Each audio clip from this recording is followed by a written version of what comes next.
दौड़ लगती है उस टाइम कौन सी दवा का यूज करना चाहिए, कौन सी खाद लगाना चाहिए, कौन सी जाइम लगाना चाहिए जिससे अच्छी फसल भरपूर मात्रा में मिल सके? देखिए, सबसे प्रारंभिक ट्रांसप्लांटिंग होने के बाद आप अगर 15 दिन के बाद आप जब पहली यूरिया का छिड़काव करते हैं तो उसमें अपना एक अच्छी किस्म का अपना जाइम, हुमिक एसिड बेस और उसी के साथ आप सल्फर खाद जो आती है WG 80% उसका उपयोग कर सकते हैं। हेलो किसान भाइयों, स्वागत है आपका हमारे YouTube channel Sanju plus pro में। तो किसान भाइयों, आप लोगों के बहुत ही ज़्यादा कमेंट आ रहे थे कि धान की फसल बर्बाद हो रही है, धान की फसल में बाली जो होती है वो काली पड़ने लगी है। तो हमारे खेत में भी ये 60 से 70 बीघे का हमारा खेत है, इसमें भी धान में बहुत ही ज़्यादा बाली काली पड़ गई है। तो हमने डीलर साहब के लिए बुलाया है और उनसे भी बातचीत करते हैं कि इसमें क्या प्रॉब्लम हो गई है और क्या दवा लगाना चाहिए, इसमें दवा का प्रयोग करने से कुछ राहत मिल सकती है या नहीं। तो डीलर साहब भी हमारे साथ आए हुए हैं। नमस्कार सर। आपकी नमस्कार जी। तो सबसे पहले तो सर अपना कुछ इंट्रोडक्शन दे दीजिए हमारी ऑडियंस मेरा के नाम लिए। राम सिंह है, मैं घाड़ा केमिकल कंपनी से हूँ और गत 5 वर्ष से निरंतर अपने कार्य पक्ष पर हूँ। ये जो धान के अंदर पैनिकल ब्लास्ट जो डिजीज़ आ रही है ये बहुत ही ज़्यादा आ रही है और इस समय फार्मर जो किसान है ज़्यादा ही इस बीमारी से परेशान है।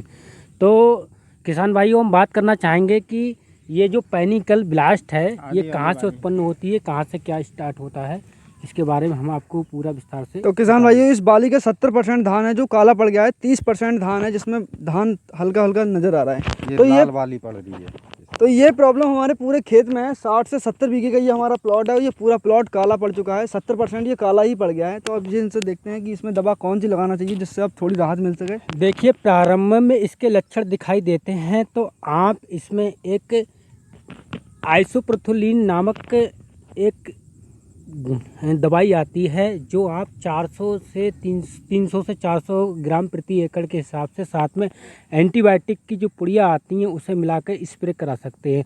तब इस रोग की कुछ हद तक ये परिणाम आपका जो रोग ग्रसित रुक सकता है। तो ये मतलब ये दवा लगाना कब लगाना चाहिए? जब धान निकलता हो उस टाइम लगाना चाहिए या फिर ये लटकने के बाद लगाना चाहिए? देखिए, ये बीमारी जब प्रारंभिक लक्षण 1 से 1% दिखाई दे तो आप इसकी स्प्रे करा सकते हैं। इससे पहले आप पैनिकल ब्लास्ट खेत के अंदर ना आए तो आप टेबी दूसरे मैनिकुल जो होते हैं जैसे अजोक्सो प्लस डाइफाइकोनाजोल का कम्बिनेशन आप 60 से 70 दिन में एक बार रिपीट करा सकते हैं। अजोक्सो प्लस डाइफाइकोनाजोल खेत में स्प्रे कराने के बाद आपके खेत में सबसे पहले तो अपने जो शीत ब्लाइट आती है उसको कंट्रोल करेगा। उसके बाद जो अपनी फंगस डिजीज बीमारी जो ऊपर आती हैं जैसे BLB है और ये कई डिजीज़ की बीमारियां होती हैं उन्हें कंट्रोल करेगा। तो काफ़ी किसान भाइयों के कमेंट भी आ रहे हैं कि धानों में भुनगा की शिकायत भी बहुत ज़्यादा हो रही है क्योंकि अब बरसात हुई थी। तो भुनगे के बारे में क्या कहना चाहेंगे आप? देखिए, भुनका जो होता है उसके लिए किसान भाई ज़्यादातर करंट कहते हैं और हम अपनी कृषि भाषा में BPH कहते हैं। इसका BPH का फुल नाम है ब्रांड प्लांट हॉपर। ठीक है, ये नीचे सतह से स्टार्ट होता है और एक दिन में इसकी पॉपुलेशन कम से कम एक मादा जो होती है एक दिन में 1 से 2 हज़ार अंडे देती है और ये 7 दिन में इसका जीवन चक्र अपने आप नष्ट हो जाता है और धान के रस चूसक नीचे का तरह चूस लेता है जिससे धान नीचे से बिल्कुल गिर जाता है और फसल बर्बाद हो जाती है। तो हमारे साथ किसान भाई भी जुड़े हुए हैं, तो आप कुछ कहना चाहेंगे? क्या कहना चाहेंगे? ये मतलब डीलर साहब आए जो जानकारी दे रहे हैं कि अब तो ये दवा लगाना बेकार है क्योंकि लाल वाली जो पड़ गई दवा पहले लगती है इसमें तो मतलब जो लाल वाली जो पड़ती है उसमें दवा पहले लगाना चाहिए अल्ट्रे से पहले। तो दिखाइए, हमारे खेत का भी बहुत ज़्यादा ख़राब हो गया है, इसकी खेत की स्थिति बहुत ज़्यादा ख़राब है।